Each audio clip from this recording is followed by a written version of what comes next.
नाल भरे हुए पंजाबियों, ना कोई चढ़दा पंजाब है ना कोई लहंदा पंजाब है। दोने पासे सूरज चढ़दा है ते दोने पासे लहंदा है। ते वड्डी गल ये है जिहड़ी सानू दसी नहीं गई, सूरज ना चढ़दा है ना लहंदा, सूरज तो खड़ा ही है, वो अपना काम करी जांदा। सो असीं घूमी जाने, सानू घूमण घेरियां च पाया होया है।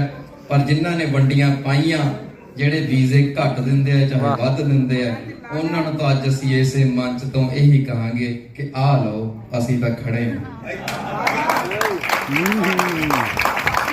ਸੋ ਜਿੱਥੇ ਐਡੀ ਮੁਹੱਬਤ ਹੋਵੇ, ਵੈਸੇ ਮੈਂ ਅੱਜ ਸਾਹਿਰ ਸਾਹਿਬ 4 ਦਿਨਾਂ ਦਾ ਹੋਇਆ, ਓਏ ਓਏ, ਕਿਉਂਕਿ ਕਹਿੰਦੇ ਜਿਹਨੇ ਲਾਹੌਰ ਨਹੀਂ ਦੇਖਿਆ ਉਹ ਜੰਮੇ ਹੀ ਨਹੀਂ। ਮੈਂ ਜੰਮੇ ਹੀ 25 ਫਰਵਰੀ ਨੂੰ ਆ। ਸੋ ਬੜਾ ਚਾਅ ਸੀ ਮੈਨੂੰ ਜੰਮਣ ਦਾ ਕਿ ਜਿਉਂਦੇ ਜੀ ਜੰਮ ਜਾ।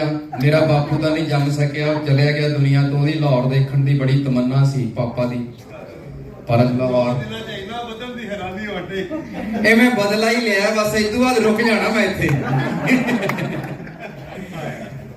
ਤੁਸੀਂ ਮਿਲੇ, ਤੁਹਾਡੇ ਲੋਕਾਂ ਨੇ ਜਿੰਨਾ ਤੁਸੀਂ ਹਸਾਉਂਦੇ ਹੋ ਓਨਾ ਇੱਧਰਲੇ ਤੁਸੀਂ ਰਵਾਉਂਦੇ ਵੀ ਬਹੁਤ ਹੋ।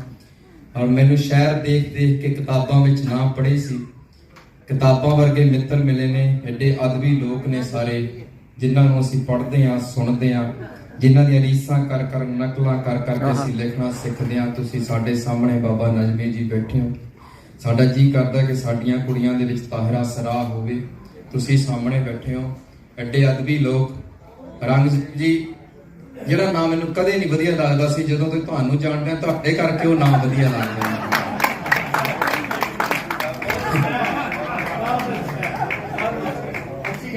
ਸੋ ਇੱਕ ਨਾਂ ਹੁੰਦਾ ਪਿੰਡਾਂ ਦੇ ਵਿੱਚ, ਜਦੋਂ ਕਿਤੇ ਪੰਜਾਬੀ ਫਿਲਮਾਂ ਵਾਲੇ ਸਕ੍ਰਿਪਟ ਲਿਖਣੀ ਹੋਵੇ ਤਾਂ ਬੰਦਾ ਕਹਿੰਦਾ ਜੀ ਬਦਮਾਸ਼ ਦਾ ਨਾਂ ਰੱਖਣਾ ਤਾਂ ਬਲਦੇਵ ਰੱਖ ਦੋ। ਪਰ ਮੈਂ ਕਹਿੰਦਾ ਜੇ ਕਿਸੇ ਦੇ ਘਰੇ ਸ਼ਰਾਫਤ ਵਾਲਾ ਪੁੱਤ ਜੰਮੇ ਤਾਂ ਬਲਦੇਵ ਜੰਮੇ, ਬਲਦੇਵ ਪਾਠ ਜੰਮੇ। ਔਰ ਜੇ ਇਹੋ ਜਿਹੇ ਰੰਗ ਜੇ ਹੁੰਦੇ ਨੇ ਤਾਂ ਘਰ ਘਰ ਜੰਮਣ।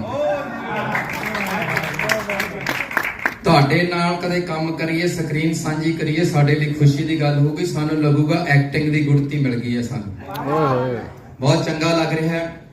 ਬਲਦੇਵ ਬਾਠ ਹੋਰੀ ਵੰਡ ਕੇ ਛਕਣ ਦੇ ਵਿੱਚ ਯਕੀਨ ਰੱਖਦੇ ਨੇ। ਬਾਬੇ ਨਾਨਕ ਨੇ ਕਿਹਾ ਵੰਡ ਕੇ ਛਕੋ, ਕੱਲੀ ਦੌਲਤ ਹੀ ਨਹੀਂ। ਜੇ ਮੈਨੂੰ ਸਾਹਿਰ ਜਾਣਦਾ ਤਾਂ ਮੈਂ ਇਹਨੂੰ ਵੰਡ ਕੇ ਛਕੂੰਗਾ, ਵੀ ਇਹ ਮੈਨੂੰ ਜਾਣਦਾ, ਤੂੰ ਵੀ ਇਹਦੇ ਨਾਲ ਯਾਰੀ ਪਾ ਲੈ। ਸੋ ਇਹ ਪਿਆਰ ਵੀ ਬਣਦੇ ਆ, ਯਾਰ ਵੀ ਬਣਦੇ ਆ, ਸ਼ਬਦ ਵੀ ਬਣਦੇ ਆ। ਤੇ ਜਿਹੜੀ ਦੌਲਤ ਇਹਨਾਂ ਨੂੰ ਕਿਰਤ ਦੇ ਵਿੱਚੋਂ ਕਮਾਈ ਆ, ਇਹ ਕਹਿੰਦੇ ਮੇਰੀ ਨਹੀਂ, ਜਿੱਥੋਂ ਮੈਂ ਲਈ ਆ ਉੱਥੇ ਵੰਡਦਾ ਆਪਣੇ ਪੰਜਾਬੀਆਂ 'ਚ। ਫਿਰ ਅੰਦਰੋਂ ਆਵਾਜ਼ ਆਈ, ਪੰਜਾਬ ਕੱਲਾ ਬਲਦੇਵ ਸਿਆਂ ਉਧਰ ਹੀ ਥੋੜੀ ਆ, ਪੰਜਾਬ ਤਾਂ